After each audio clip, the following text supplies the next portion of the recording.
ನಮಸ್ಕಾರ. ಆಹಾರ, ಆರೋಗ್ಯ, ಅಧ್ಯಾತ್ಮ ಈ ಸಂಸ್ಕಾರದ ಬೆಳಕಿಗೆ ತಮ್ಮೆಲ್ಲರಿಗೂ ಸ್ವಾಗತ, ಸುಸ್ವಾಗತ. ಇವತ್ತು ನಮ್ಮೊಂದಿಗಿದ್ದಾರೆ ಡಾಕ್ಟರ್ ರಾಜಲಕ್ಷ್ಮಿ ಆರ್. ಅವರು ಉಡುಪಿಯ ಸುಪ್ರಸಿದ್ಧ ಸ್ತ್ರೀರೋಗ ತಜ್ಞರು, ಅದಲ್ಲದೇ ಪ್ರಸೂತಿ ತಜ್ಞರು, IMAದ ಪಾಸ್ಟ್ ಪ್ರೆಸಿಡೆಂಟು, ಈಗ OBGC ಮಂಗಳೂರದ್ದು ಪ್ರೆಸೆಂಟ್ ಪ್ರೆಸಿಡೆಂಟು. ಮೇಲಾಗಿ ಅವರು ಎಲ್ಲ ಶಾಲೆ ಕಾಲೇಜುಗಳಲ್ಲಿ ಅರಿವು ಮೂಡಿಸೋ ಕೆಲಸವನ್ನು ಮಾಡ್ತಾ ಇದ್ದಾರೆ. ವಾತ್ಸಲ್ಯದ ಒಸುಗೆ ಅನ್ನೋ ಪುಸ್ತಕ ಕೂಡ ಬರೆದಿದ್ದಾರೆ. ನಮಸ್ಕಾರ ರಾಜಲಕ್ಷ್ಮಿ ಅವರೇ. ನಮಸ್ತೆ ಮೇಡಮ್, ಧನ್ಯವಾದಗಳು. ಒಂದು ಕಾಲಕ್ಕೆ ಅಲ್ಟ್ರಾಸೌಂಡ್ ಬಂದಾಗ ಎಲ್ಲರೂ ಬಹಳ ಖುಷಿ ಪಟ್ಕೊಂಡ್ಬಿಟ್ರು. ಯಾಕಂದ್ರೆ ಪ್ರಸೂತಿ ತಜ್ಞರಿಗೆ ಮತ್ತೆ ಇವ್ರಿಗೆ ಎಷ್ಟು ಒಳ್ಳೊಳ್ಳೆ ಇನ್ಫಾರ್ಮೇಶನ್ ಬರುತ್ತೆ ಅಂತ. ಅದಾದ್ಮೇಲೆ ಎಲ್ಲೋ ಒಂದು ಕಡೆಗೆ ಈ ಹೆಣ್ಣು ಭ್ರೂಣ ಹತ್ಯೆ ವಿಪರೀತ ಆಗೋಕೆ ಶುರು ಆಗ್ಬಿಡ್ತು. ಅಲ್ಟ್ರಾಸೌಂಡ್ನಲ್ಲಿ ಹೆಣ್ಣೋ ಗಂಡು ಅಂತ ಕಂಡುಹಿಡಿದು ಹೆಣ್ಣು ಭ್ರೂಣ ಹತ್ಯೆ ಮಾಡೋಕ್ಕೆ ಶುರು ಮಾಡಿದ್ರು. ಆವಾಗ ನಾನು ಕೂಡ ಅದರಲ್ಲಿ ಭಾಗವಹಿಸಿದ್ದೆ. ಪ್ರೊಟೆಸ್ಟ್ ಮಾಡಿ ಮಳವಳ್ಳಿ, ಮಂಡ್ಯ ಎಲ್ಲ ಕಡೆಗೂ ಪ್ರೊಟೆಸ್ಟ್ ಮಾಡಿದ್ವಿ.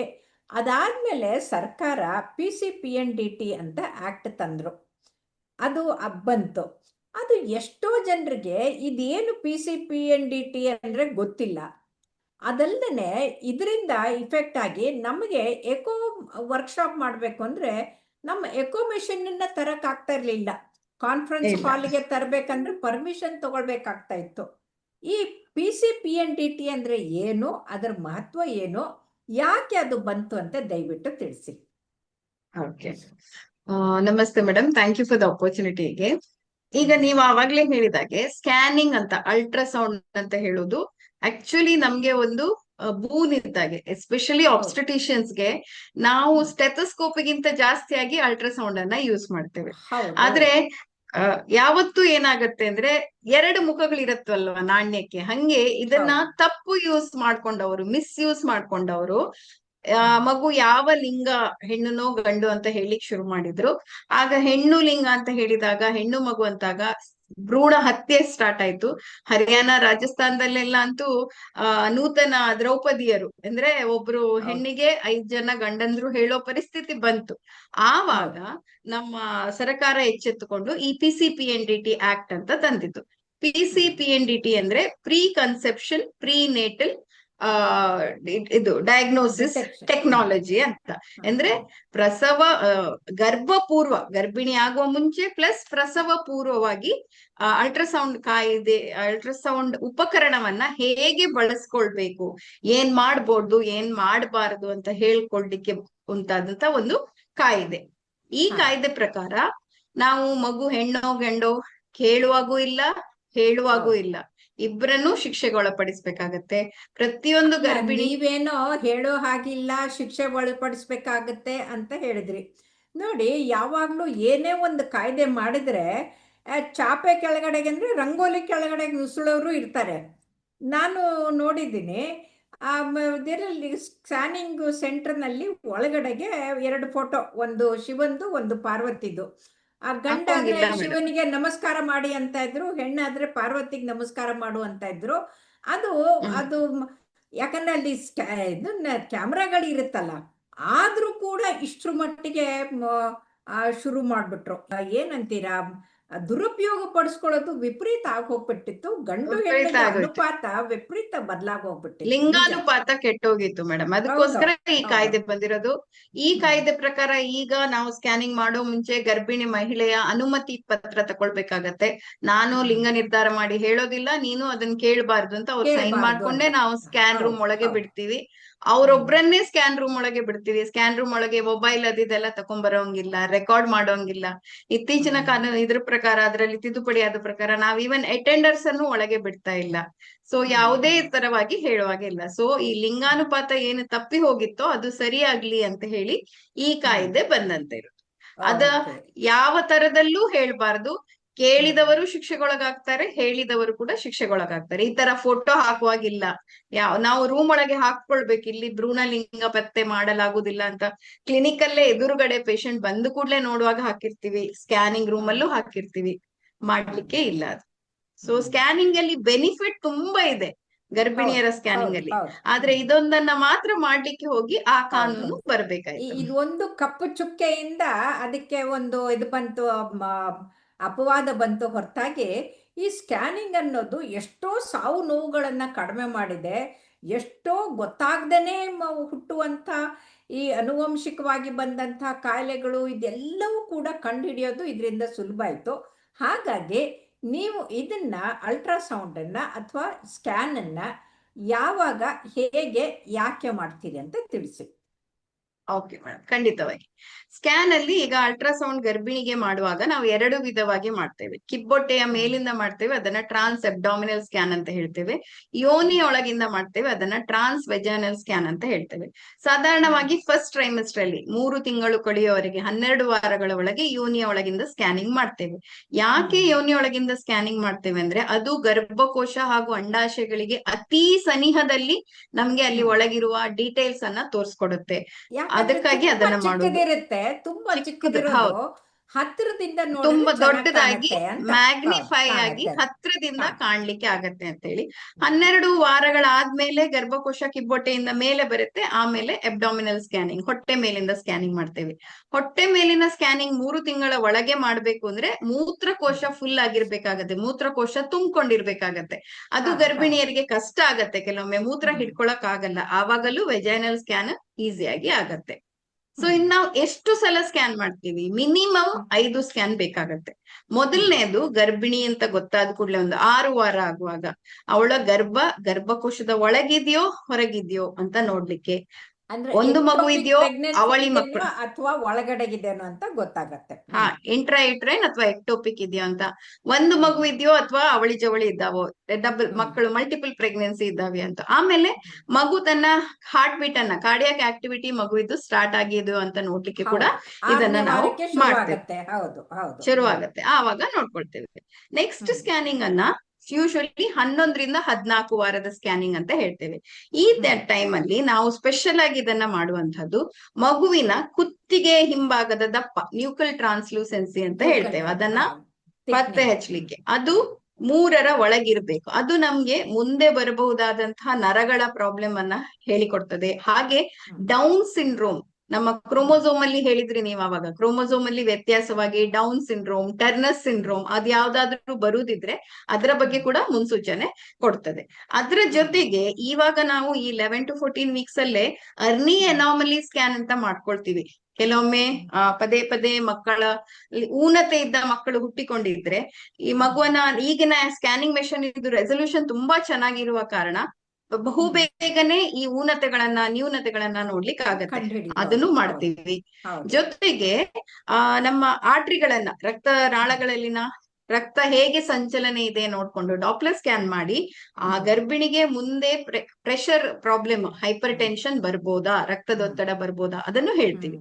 ಸೊ ಇದಿಷ್ಟನ್ನ 11 to 14 ವೀಕ್ ಸ್ಕ್ಯಾನಿಂಗ್ ಅಲ್ಲಿ ಮಾಡ್ತೀವಿ ನಾವು. ಅಂದ್ರೆ ಆ ಮಗುಗೆ ಭವಿಷ್ಯ ಕೂಡ ಹೇಳ್ತೀರಿ, ಮುಂದೆ ಏನಾಗ್ಬೋದು, ಅದಕ್ಕೆ ಸ್ಪೈನಾ ಬೈಫಿಡ ಬರ್ಬೋದಾ, ಇದು ಬರ್ಬೋದಾ, ಯಾವ ತೊಂದರೆ ಬರ್ಬೋದು ಅಂತ. ಅದಲ್ದನೆ ಅದರಲ್ಲಿ ಎವಿ ಕೆನಾಲ್ ಡಿಫೆಕ್ಟ್ ಇತ್ತು ಅಂತಂದ್ರೆ 50% ಡೌನ್ ಸಿಂಡ್ರೋಮ್ ಇರುತ್ತೆ. ಹಾಗಾಗಿ ಅವ್ರಿಗೆ ಕ್ಯಾರಿಯೋಟೈಪಿಂಗ್ ಮಾಡಿ ಆಮ್ನಿಯಾಟಿಕ್ ಫ್ಲೂಯಿಡ್ ಆಯ್ತು, ಬ್ಲಡ್ ಆಯ್ತು, ಟೆಸ್ಟ್ ಮಾಡಿಬಿಟ್ಟು ಅದು ಏನು ಜೆನೆಟಿಕ್ ಪ್ರಾಬ್ಲಮ್ ಏನಿದೆ ಅಂತ ತೊಂದರೆ ಇದೆ ಸ್ಪೆಸಿಫಿಕ್ ಅಂತ ಆಗಿ ಹೇಳಲಿಕ್ಕೆ ನೋಡ್ಕೊಂಡು ಆಗ್ತದೆ. ಆಮೇಲೆ ತಂದೆ ತಾಯಿ ಇಬ್ಬರಿಗೂ ಕೂಡ ಕೌನ್ಸಿಲಿಂಗ್ ಮಾಡಿ ಅವ್ರಿಗೆ ತಿಳಿ ಹೇಳಿ ಈ ಪ್ರೆಗ್ನೆನ್ಸಿ ಬೇಕೋ ಬೇಡೋ ಅಂತ ಕರೆಕ್ಟಬಲ್ ಪ್ರಾಬ್ಲಮ್ಸ್ ಇದ್ರೆ, ಆಮೇಲೆ ಡೆಲಿವರಿ ಆದ ಮೇಲೆ ಕರೆಕ್ಟ್ ಹುಟ್ಟಿದ ಮಗುವಿಗೆ ಸರ್ಜರಿ ಮಾಡಿ ಕರೆಕ್ಟಬಲ್ ಆಗುವ ಪ್ರಾಬ್ಲಮ್ಸ್ ಇದ್ರೆ ಯಾವತ್ತೂ ನಾವು ಅಬಾರ್ಷನ್ಗೆ ಅಥವಾ ಇದು ಮಾಡ್ಲಿಕ್ಕೆ, termination of pregnancy we never indicate. ಆದ್ರೆ ಡೌನ್ ಸಿಂಡ್ರೋಮ್ ನಲ್ಲಿ ಏನಾಗತ್ತೆ, ನಾವು ಹಾರ್ಟ್ ಸರ್ಜರಿ ಮಾಡಿದ್ರು ಕೂಡ ಬ್ರೈನು ಸರಿ ಇರಲ್ಲ, ಬಾಡಿ ಸರಿ ಇರಲ್ಲ, ಮೆಂಟಲ್ ಇದು. ಅದಕ್ಕೆ ಅವರು ಡಿಸಿಷನ್ ತಗೊಳ್ಬೇಕಾಗತ್ತೆ. ಪೇರೆಂಟ್ಸ್ ಸೊ ಇದು ಮುಂದುವರೆದು ನಾವು ಪುನಃ ಇವಾಗ 20ರಿಂದ 24 ವಾರದೊಳಗೆ, 20ರಿಂದ 22 ವಾರದೊಳಗೆ 5 ಮಂತ್ಸ್ ಕಂಪ್ಲೀಟ್ ಆದ್ಕೂಡಲೇ ಮತ್ತೊಮ್ಮೆ ಸ್ಕ್ಯಾನ್ ಮಾಡ್ತೀವಿ. ಇದನ್ನ ನಾವು ಟೀಫಾ ಅಂತ ಕರಿತೀವಿ, targeted imaging of foetal anatomy ಅಂತ.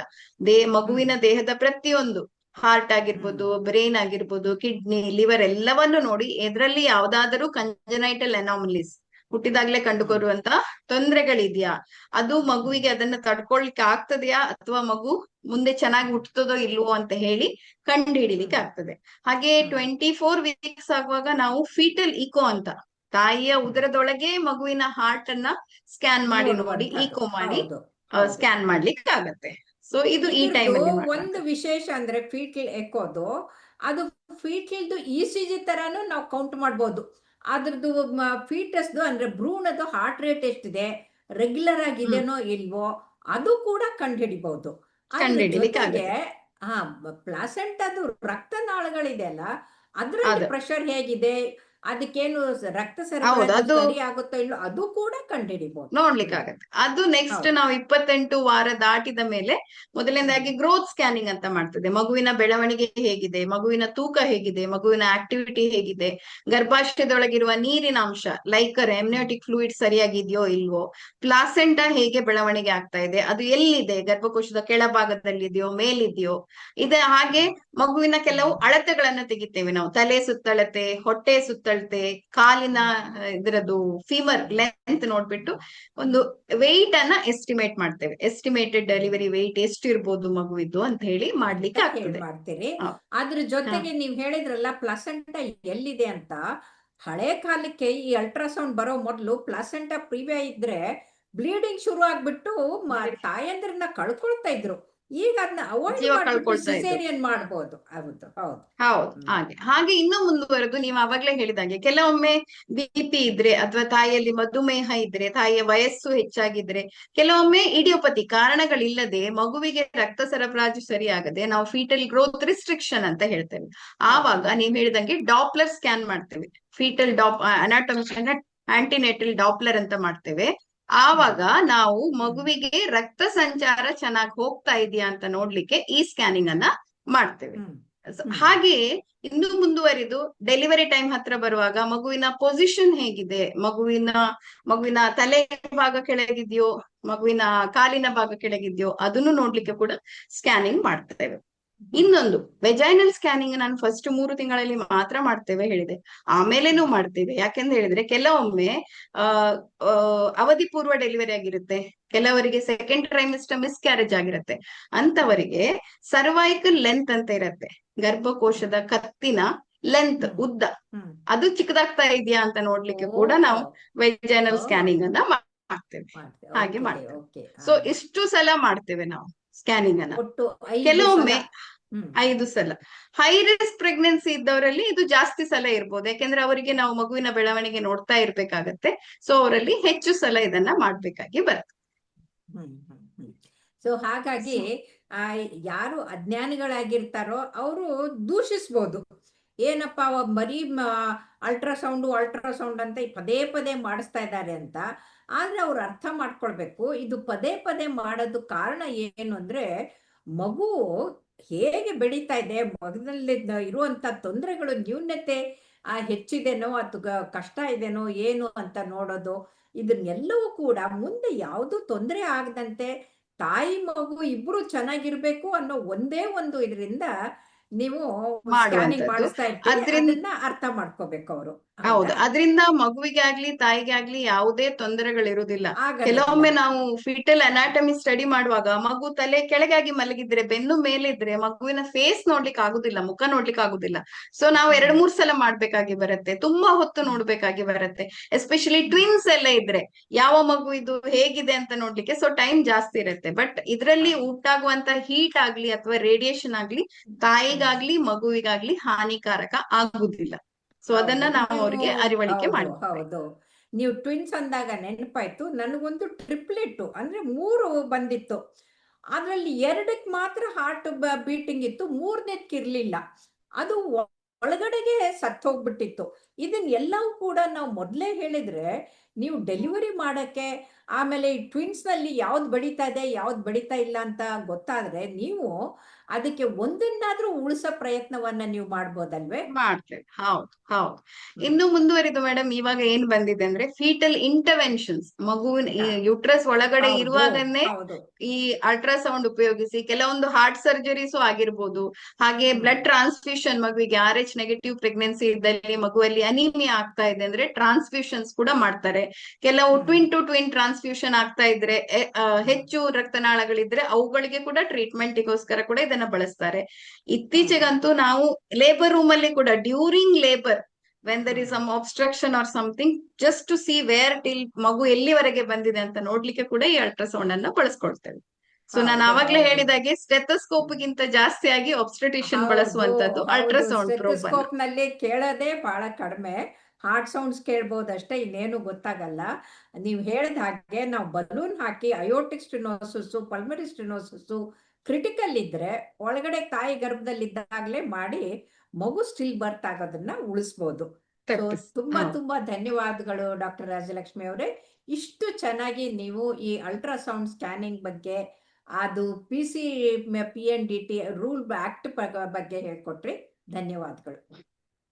Thank you ma'am, thank you.